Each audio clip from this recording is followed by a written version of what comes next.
ഒരുപക്ഷെ എല്ലാ വീട്ടിലും ഒരു വണ്ടിയുണ്ട്. 2 വീലർ അല്ലെങ്കിൽ 3 വീലർ അല്ലെങ്കിൽ ഇപ്പോൾ 4 വീലർ വണ്ടിയുണ്ട്. ശരിക്കും നമ്മുടെ ഒരു എഡ്യൂക്കേഷൻ കരിക്കുലത്തിൽ റോഡിൽ വണ്ടി ഇറക്കേണ്ട സാധനം പഠിപ്പിക്കേണ്ട ഒരു കാലം അതിക്രമിച്ചില്ലേ? തീർച്ചയായിട്ടും. അതാ ഞാൻ പറഞ്ഞത്, ഈ സിവിക് സെൻസ്, പൗരബോധം എന്ന് പറഞ്ഞ് പണ്ടൊരു പാഠം ഉണ്ടായിരുന്നു. പണ്ടൊക്കെ ഞാനൊക്കെ പഠിച്ചിട്ടുണ്ട്. അതൊക്കെ പിന്നീട് കളഞ്ഞു.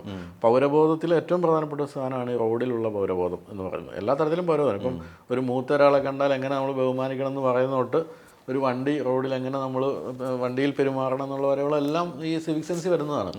അത് വളരെ സീരിയസ് ആയിട്ട് അത് പഠിക്കേണ്ട ഒരു കാര്യമുണ്ട്, പഠിപ്പിക്കേണ്ട കാര്യമുണ്ട്.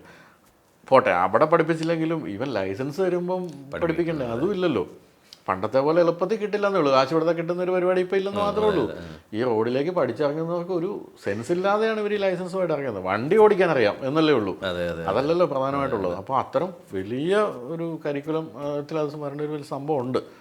അത് ഈ പറഞ്ഞ നല്ല ബോധമുള്ളൊരു ഗതാഗത മന്ത്രി, എനിക്ക് തോന്നുന്നു ഗണേഷ് കുമാറൊക്കെ ചിന്തിക്കാവുന്നതാണ്. അദ്ദേഹത്തിൻ്റെ കാര്യത്തിൽ അത്തരം ചിന്തകളൊക്കെ ഉള്ള ആളാണ്.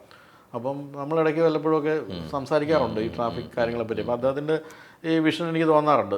നമ്മളൊക്കെ ചിന്തിക്കുന്ന പോലെ ചിന്തിക്കുന്ന ഒരു മനുഷ്യനാണ്. അതൊക്കെ ചിന്തിക്കുമായിരിക്കും. ചിന്തിക്കണം. അങ്ങനെ ചിന്തിക്കുന്ന കാലം ശരിക്കും കഴിഞ്ഞു അല്ലേ? ചിന്തിക്കട്ടെ എന്ന് തന്നെയാണ് നമ്മുടെ ഒരു